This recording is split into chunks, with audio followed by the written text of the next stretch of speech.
Bienvenue à la réunion d'information du Centre d'aide médicale à la procréation de l'hôpital Tenon. Je suis le docteur Emmanuel Mathieu d'Argent et je suis responsable de l'unité clinique d'aide médicale à la procréation. Je travaille en étroite collaboration avec le service biologique d'aide médicale à la procréation dirigé par le professeur Rachel Lévy. Réunion d'information est prévue par la loi de bioéthique et elle a plusieurs buts. La loi de bioéthique précise que la mise en œuvre de l'assistance médicale à la procréation est précédée d'entretiens particuliers du ou des demandeurs avec un ou plusieurs membres de l'équipe médicale clinico-biologique pluridisciplinaire du centre.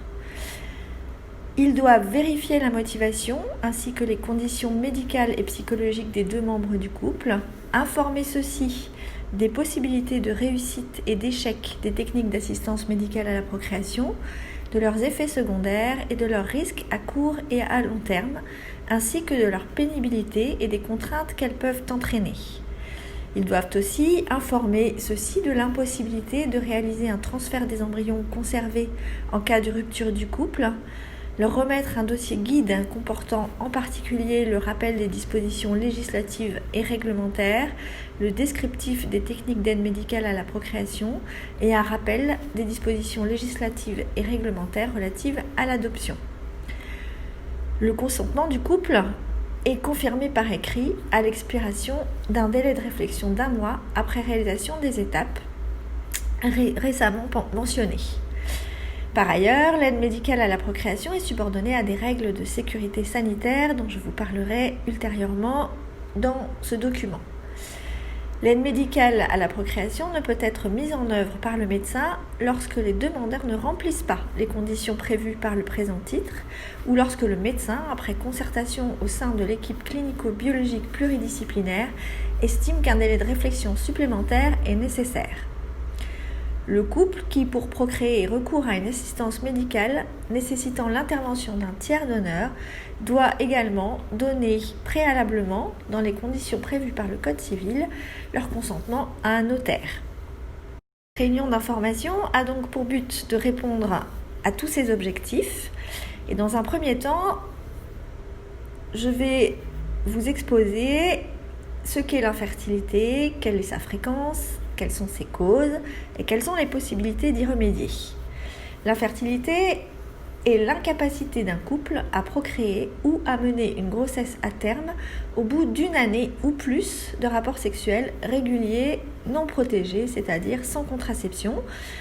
On entend également que ce délai peut être raccourci à 6 mois chez une femme de plus de 35 ans. Environ 1 couple sur 7 consulte pour un problème d'infertilité. L'assistance médicale à la procréation va représenter près de 3% des naissances en France et en 30 ans, plus de 200 000 enfants ont été conçus par fécondation in vitro. Les causes d'infertilité sont multiples. Elles peuvent être exclusivement féminines, exclusivement masculines. Elles peuvent être mixtes, très souvent, dans 40% des cas, ou elles peuvent être dites idiopathiques, c'est-à-dire sans cause retrouvée dans environ 8 à 10% des cas. Enfin, dans certains cas, il existe des troubles de la sexualité avec vaginisme, des troubles de l'érection ou de l'éjaculation qui peuvent entraîner l'absence de rapport sexuel possible et donc l'infertilité. La première étape de la prise en charge de l'infertilité est la réalisation d'examens complémentaires qui vont être réalisés ou qui ont déjà été réalisés pour vous par votre médecin traitant, votre gynécologue ou d'autres centres d'aide médicale ou prescrits par nous-mêmes lors de votre première consultation en AMP à Tenon. Après un interrogatoire qui est très important pour nous orienter, plusieurs examens vont pouvoir être prescrits chez la femme et chez l'homme. Chez la femme, le bilan sanguin comprend un bilan hormonal qui est le plus souvent réalisé en début de cycle à jeun. Les examens complémentaires suivants comprennent des explorations des trompes par l'hystérosalpingographie ou d'autres méthodes plus récentes comme l'ICOSI L'évaluation de l'état utérin passe par une échographie, éventuellement une IRM et une hystéroscopie pour l'évaluation interne de la cavité utérine. Des tests sérologiques seront systématiquement réalisés. Dans certains cas particuliers, une intervention chirurgicale peut améliorer la fertilité. Elle sera alors prescrite et organisée avec les centres de chirurgie gynécologique de l'hôpital Tenon. Il s'agit le plus souvent d'une célioscopie qui a pour but d'améliorer l'état tubaire si c'est nécessaire, de traiter des kystes ovariens ou des fibromes utérins par exemple. Chez l'homme, le spermogramme est l'examen complémentaire le plus important. Des sérologies seront systématiquement prescrites également. D'autres examens que le spermogramme peuvent être demandés en fonction des résultats de celui-ci, qui peuvent être des dosages hormonaux, une échographie, des dosages génétiques, etc. Les sérologies obligatoires sont, pour les 2 membres du couple, la détermination du statut vis-à-vis du VIH, de la syphilis, de l'hépatite B et de l'hépatite C. Ces sérologies pour chacun des 2 membres du couple doivent dater de moins de 3 mois au jour de la première insémination ou de la première fécondation in vitro et de moins d'1 an pour les tentatives suivantes. Pour les femmes, la sérologie de la rubéole et de la toxoplasmose sont requises également. Il existe des sérologies particulières qui peuvent être prescrites en particulier en cas de voyage à l'étranger. Vous recevrez au cours de vos tentatives et avant de commencer des questionnaires concernant le risque pour le virus Zika. En période Covid, des questionnaires particuliers vous sont également adressés. En cas de risque viral, c'est-à-dire de portage chronique des virus de l'hépatite B, de l'hépatite C ou du VIH, une prise en charge spécifique est organisée dans le centre. Elle est gérée en clinique par le docteur Selleret, en biologie par le docteur Hadj Hamid. Qu'est-ce que l'aide médicale à la procréation ? La loi de bioéthique 2011 stipule que l'assistance médicale à la procréation s'entend des pratiques cliniques et biologiques permettant la conception in vitro, le transfert d'embryons et l'insémination artificielle, ainsi que toute technique d'effet équivalent permettant la procréation en dehors du processus naturel. Il s'agit donc de l'ensemble des méthodes qui comportent une intervention médicale directe sur les ovules et ou les spermatozoïdes. Ces différentes techniques sont donc les inséminations intra-utérines avec le sperme du conjoint ou d'un donneur, la fécondation in vitro dite classique, la fécondation in vitro avec micro-injection de spermatozoïdes et la fécondation in vitro avec don de sperme, d'ovocytes ou accueil d'embryons. L'assistance médicale à la procréation est destinée à répondre à la demande parentale d'un couple, toujours pour cette loi de bioéthique 2011, qui est celle qui est en cours actuellement. L'AMP a en effet pour objet de remédier à l'infertilité dont le caractère pathologique a été médicalement diagnostiqué ou d'éviter la transmission à l'enfant ou à un membre du couple d'une maladie d'une particulière gravité. L'aide médicale à la procréation pose plusieurs conditions pour cette loi de 2011. L'homme et la femme qui forment le couple doivent être vivants, en âge de procréer, consentants bien sûr, préalablement au transfert des embryons ou à l'insémination. Font donc obstacle à l'insémination ou au transfert des embryons le décès d'un des membres du couple, le dépôt d'une requête en divorce ou en séparation de corps, ainsi que la révocation par écrit du consentement par l'homme ou la femme auprès du médecin chargé de mettre en œuvre l'assistance médicale à la procréation. Ces dispositions de la loi de bioéthique 2011 excluent donc les femmes seules, les femmes veuves ou les couples homosexuels. Les diapositives suivantes vous présentent la réglementation en aide médicale à la procréation, c'est-à-dire l'ensemble des lois et des recommandations de bonnes pratiques établies en aide médicale à la procréation. Les diapositives incluent aussi les explications concernant les règles générales pour la protection des données. Les étapes de votre prise en charge sont les suivantes. Après la première consultation qui qui servira à établir votre dossier médical, à prescrire les examens complémentaires. Vous bénéficierez d'une consultation de biologie. Une deuxième consultation médicale vise à constituer votre dossier complet, à la fois médical et administratif, discuter avec vous des possibilités de traitement et vous faire une proposition. Dans certains cas, d'autres consultations peuvent être nécessaires. La réunion de concertation pluridisciplinaire clinico-biologique a lieu toutes les semaines. Elle concerne tous les couples pris en charge dans le centre. Chacun des couples concernés recevra un compte-rendu personnalisé avec une proposition de traitement. En cas de désaccord, vous êtes les bienvenus pour reprendre rendez-vous de manière à discuter des options thérapeutiques proposées. En cas d'accord, vous recevrez l'ensemble des documents nécessaires à la constitution de votre dossier d'AMP. La prise en charge financière de l'AMP est assurée par la Sécurité sociale à 100%. Dès que vous aurez envoyé chacun, hommes et femmes, à votre centre, le protocole de soins dûment rempli en consultation par votre médecin. Cette prise en charge financière couvre les frais engendrés par 6 inséminations au maximum, 4 fécondations in vitro pour l'obtention d'un enfant. Les comptes sont remis à zéro pour l'obtention d'un deuxième enfant. Une tentative de fécondation in vitro est comptabilisée à partir du moment où elle inclut au moins le transfert d'un embryon. Votre traitement d'aide médicale à la procréation pourra commencer lorsque votre dossier sera tout à fait complet. La liste des examens nécessaires et des documents administratifs nécessaires figure sur les diapositives suivantes. Le secrétariat d'aide médicale à la procréation est à votre disposition pour répondre à toutes vos questions concernant la complétude de ce dossier. Nous abordons maintenant la question pratique des traitements d'aide médicale à la procréation.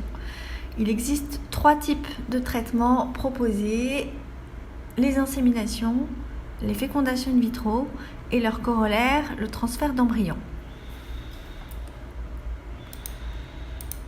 Les techniques d'AMP nécessitent la rencontre d'un ovocyte avec un spermatozoïde. Dans l'insémination, la stimulation ovarienne va permettre d'ovuler in vivo, c'est-à-dire à l'intérieur du corps, et les spermatozoïdes de l'homme vont être préparés, optimisés au laboratoire et déposés dans l'utérus. Ils vont ensuite spontanément cheminer à travers les trompes, retrouver l'ovocyte qui a été ovulé et permettre l'obtention d'un embryon qui va s'implanter. Dans la FIV-ICSI, les embryons sont obtenus au laboratoire d'aide médicale à la procréation, c'est-à-dire in vitro et non plus in vivo, à partir des ovocytes qui vont être cette fois-ci prélevés chez la femme et des spermatozoïdes qui vont être donnés par l'homme le jour du prélèvement d'ovocytes. Les spermatozoïdes sont obtenus par recueil au laboratoire d'aide médicale à la procréation ou en utilisant des spermatozoïdes préalablement congelés. L'insémination intra-utérine consiste à obtenir une ovulation d'un ou 2 ovocytes à partir d'un ou 2 follicules et ensuite, lorsque l'ovulation a eu lieu, à inséminer les spermatozoïdes préparés du conjoint ou d'un donneur selon les cas. Le geste d'insémination est décrit sur la diapositive suivante. Il s'agit de l'introduction d'un cathéter pour l'insémination des spermatozoïdes dans l'utérus. Il s'agit d'un examen gynécologique indolore qui dure quelques minutes. Cet acte a lieu après la stimulation ovarienne dont le schéma est expliqué sur la diapositive suivante. Dans tous les cas, vous devez contacter les infirmières de fécondation in vitro au premier jour de vos règles, soit par téléphone, soit par mail. C'est à ce moment-là les infirmières qui vous donneront toutes les instructions pour le démarrage du traitement de stimulation et la surveillance. Après l'insémination, votre vie peut être tout à fait normale. Nous vous conseillons cependant d'éviter les efforts physiques très importants ou les déplacements excessifs. Il est capital de bien prendre tous les traitements prescrits. Le test de grossesse, c'est-à-dire le dosage d'HCG, a lieu en laboratoire de ville 14 jours après l'insémination. Si vous n'êtes pas enceinte, vous pourrez arrêter les traitements et recontacter le secrétariat pour vous réinscrire pour la suite du traitement.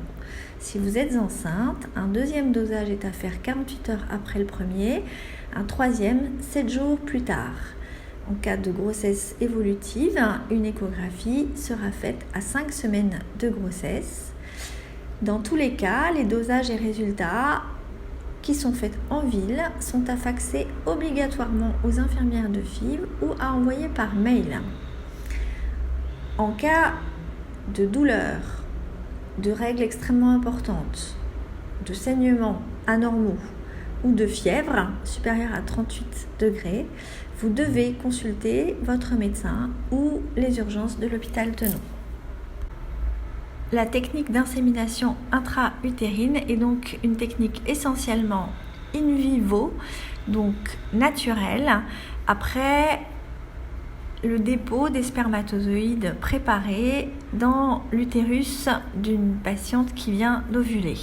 La fécondation in vitro est caractérisée par le fait que la fécondation ainsi que l'évolution embryonnaire vont avoir lieu au laboratoire de biologie de la reproduction.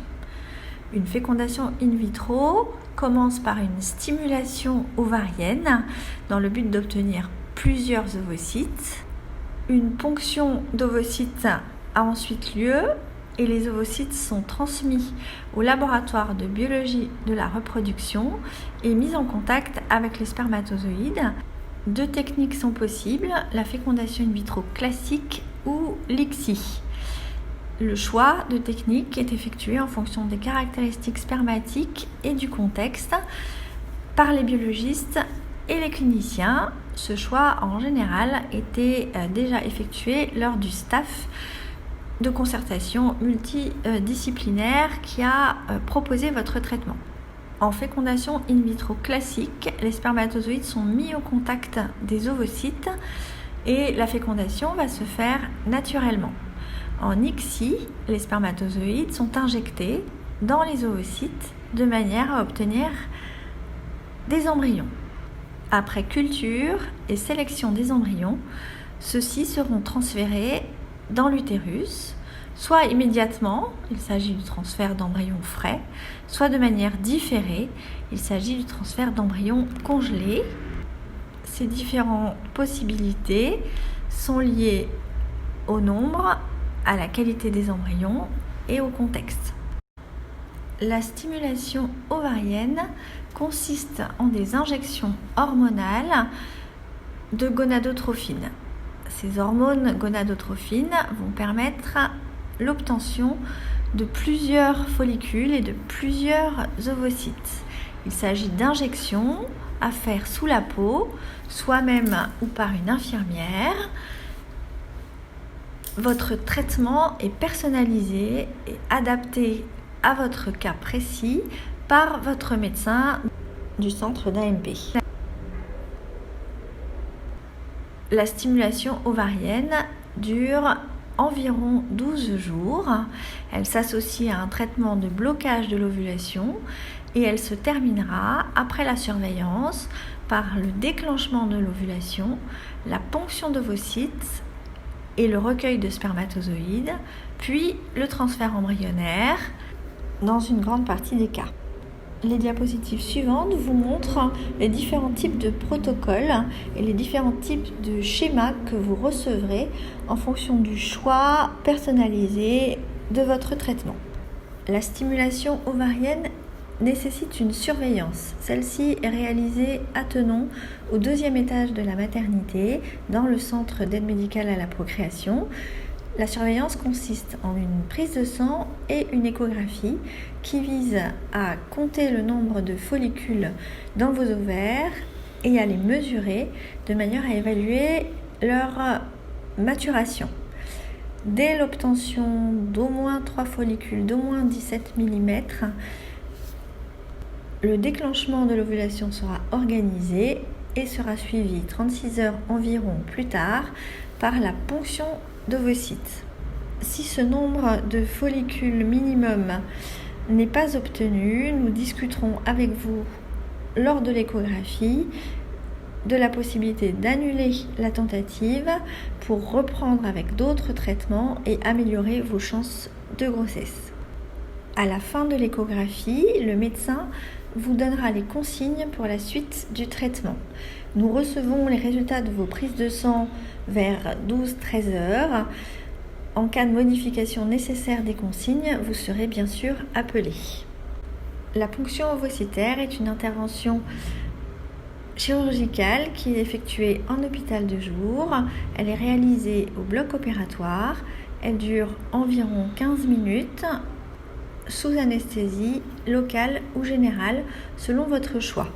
Elle consiste à prélever sous contrôle échographique les contenus des follicules et donc les ovocytes grâce à une pompe aspirative. Le contenu des follicules est transféré au laboratoire de biologie de la reproduction immédiatement pour analyse. Au laboratoire, les tubes de liquide folliculaire sont ouverts et regardés au microscope. Les ovocytes sont comptés, qualifiés et mis en fécondation, soit en fécondation in vitro classique, soit en ICSI. Après la ponction ovocytaire qui dure environ 15 minutes, vous serez surveillé en salle de réveil si vous avez bénéficié d'une anesthésie générale pendant environ 20 minutes. Vous bénéficierez ensuite de l'accueil de l'infirmière, d'une collation et vous pourrez rentrer chez vous entre 13h et 15h. Vous devrez être accompagné pour la sortie. Le soir de votre ponction d'ovocytes, vous devrez commencer un traitement par progestatif, appelé aussi soutien de phase lutéale. Ce traitement est indispensable à l'implantation. Il doit être poursuivi scrupuleusement selon les indications des infirmières. Si vous êtes enceinte, ce traitement sera poursuivi environ 10 semaines. Le lendemain de la ponction d'ovocytes et de la réalisation de la FIV classique ou de l'ICSI, les biologistes examineront le nombre et la qualité des embryons obtenus. Selon le contexte, le nombre et la qualité des embryons obtenus en culture, après 2, 3 à 5 jours, les médecins biologistes choisiront la date de votre transfert d'embryons frais. Nous privilégions dans l'immense majorité des cas le transfert d'un seul embryon pour limiter le risque de grossesse gémellaire. Les décisions de transfert sont prises en concertation entre les biologistes, les cliniciens et vous. Dans certains cas, il n'y aura pas de transfert d'embryon, soit du fait de la qualité embryonnaire et du fait qu'aucun embryon viable n'ait pu être obtenu, soit dans les cas de congélation systématique des embryons, qu'on appelle aussi freeze-all. Les indications du freeze-all sont multiples. Elles sont essentiellement liées à un éventuel risque d'hyperstimulation ovarienne, à un taux de progestérone trop important dans le sang, à un endomètre inadéquat. Dans certains cas, un transfert différé peut être avoir été décidé avant votre tentative. Le transfert des embryons frais, comme d'ailleurs congelés, est un geste extrêmement simple, non douloureux, sans anesthésie, qui se fait au laboratoire de biologie de la reproduction. Après mise en place d'un spéculum, le cathéter contenant le ou les embryons est introduit dans votre utérus et le ou les embryons sont déposés de manière extrêmement délicate sous contrôle échographie au sein de votre utérus. Cet examen n'est pas douloureux et dure quelques minutes. Le plus souvent, nous vous demanderons d'avoir la vessie pleine au moment du transfert pour faciliter le geste. Après le transfert embryonnaire, il est recommandé une activité normale, modérée, Il est capital de bien prendre le traitement progestatif prescrit décrit précédemment. Le test de grossesse a lieu environ 2 semaines après le transfert d'embryon. Si vous n'êtes pas enceinte ou si vous n'avez pas eu de transfert embryonnaire, il vous faut appeler le secrétariat ou envoyer un mail pour vous réinscrire et organiser un transfert d'embryon congé si possible. Si vous êtes enceinte, d'autres tests sont nécessaires. Une échographie sera réalisée vers 5 semaines de grossesse. Le traitement progestatif est à poursuivre jusqu'à 10 semaines de grossesse, soit 12 semaines d'aménorrhée. Si à la fin du processus de fécondation in vitro, vous possédez des embryons congelés, ceux-ci pourront être utilisés, soit en cas d'échec du transfert frais, soit en cas d'absence du transfert frais, soit éventuellement pour l'obtention d'un deuxième enfant si un premier transfert a déjà fonctionné. Pour obtenir une grossesse avec des embryons congelés, il faudra préparer votre utérus et lorsqu'il sera prêt, décongeler les embryons, puis les transférer exactement comme lors du transfert d'embryons frais. La préparation de l'utérus peut se faire selon 3 protocoles distincts qui vous sont expliqués dans les schémas suivants. Lorsque votre utérus sera prêt en échographie, les embryons seront décongelés. Il est nécessaire pour cela que les 2 membres du couple soient présents au laboratoire de biologie de la reproduction le jour du transfert pour la signature des consentements. Une fois ces consentements signés, les embryons seront décongelés. La procédure prend environ une demi-heure. Après le transfert d'embryons congelés, les consignes sont les mêmes qu'après un transfert d'embryons frais. La loi de bioéthique concernant le devenir des embryons congelés est extrêmement précise. Tant qu'il reste des embryons congelés, ceux-ci doivent être impérativement utilisés avant tout nouveau protocole de fécondation in vitro. Lorsque le couple n'a plus de projet parental pour ses embryons, ou qu'il est séparé, ou que l'un des 2 membres est décédé, le couple ou le membre survivant peut consentir à ce que ces embryons soient accueillis par un autre couple, qu'ils fassent l'objet de recherches ou qu'ils soient mis fin à leur conservation. Le laboratoire de biologie de la reproduction vous enverra des relances annuelles pour connaître votre désir quant au devenir de vos embryons. Il est à noter que la procédure de décongélation d'embryons peut se solder par un échec dans 10 à 15% des cas.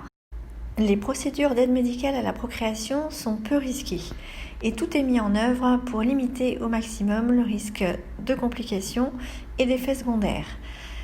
En ce qui concerne les effets secondaires, la stimulation ovarienne peut entraîner des céphalées, des troubles digestifs, des douleurs abdominales, des troubles de l'humeur, de la fatigue. Ceci est bien sûr réversible à l'arrêt du traitement et n'empêche en général pas la poursuite du traitement jusqu'à son terme. La stimulation ovarienne peut également entraîner des complications plus sévères de type hyperstimulation ovarienne.